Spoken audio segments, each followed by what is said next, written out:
In creating Aileen, she is a quiet woman.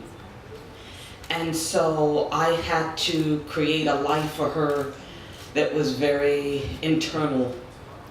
A story for her that was very internal.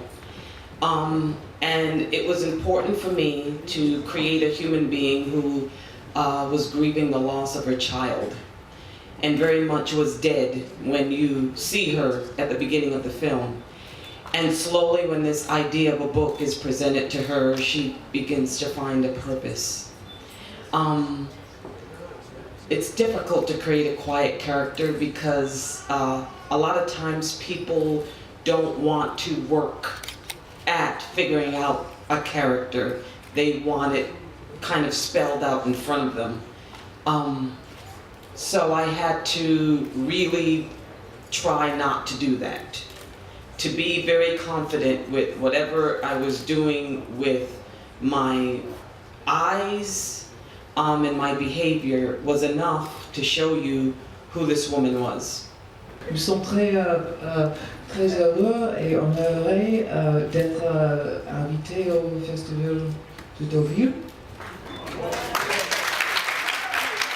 Et voilà. Okay. When I first read the part of Charlotte that Catherine read, I immediately fell in love with her because I understand women like Charlotte are a product of their environment.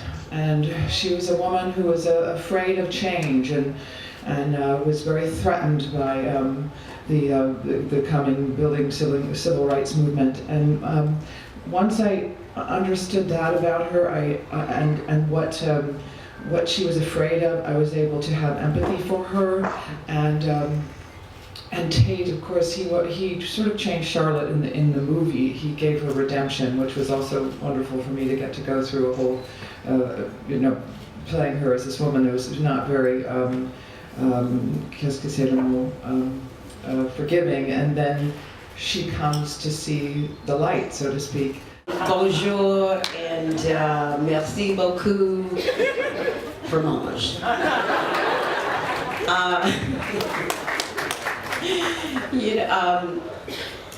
I think for me the most important thing was to not overplay the fact that Minnie is very outspoken, because even during that era there's only so far that one could go.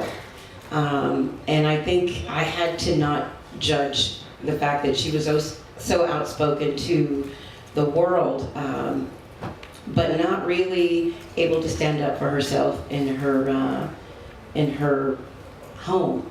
So for me, the race, I mean, she's a black woman. Race is always going to be there, so that's not really anything that I had to play.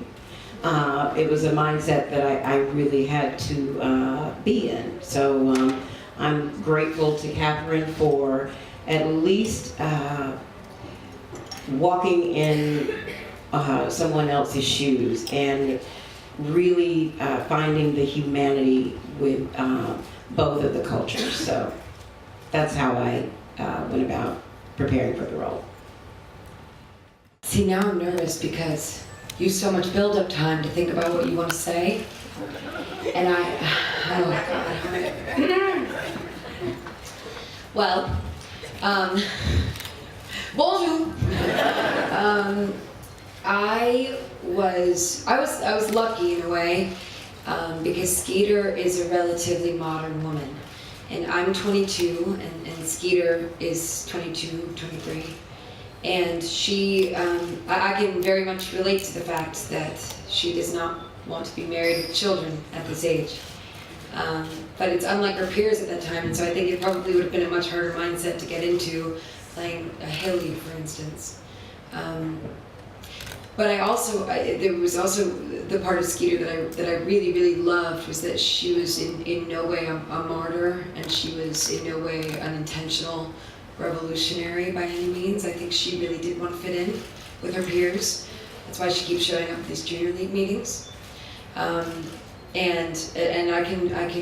I loved that about her. I just thought that was so fantastic, that she wasn't, a lot of times you see characters that come in and from a young age know that they're different and want to make a statement, and they're these, you know, kind of holier than thou characters, and she wasn't at all. She's learning as we do as an audience, and I thought that was really realistic and really lovely in the way she was written by Catherine.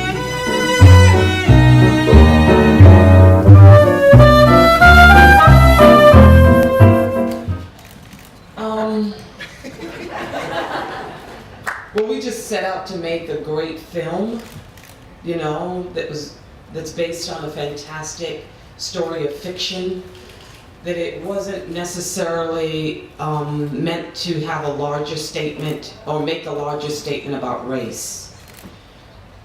But that's how the audiences have perceived it.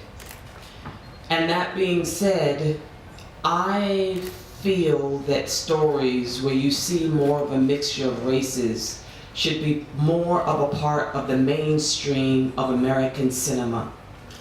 I really hope that this film is kind of a pioneer for us to see that more often, because I think that that's what is so beautiful about America, is the differences in races and people. And a lot of times you don't see it reflected in our art forms.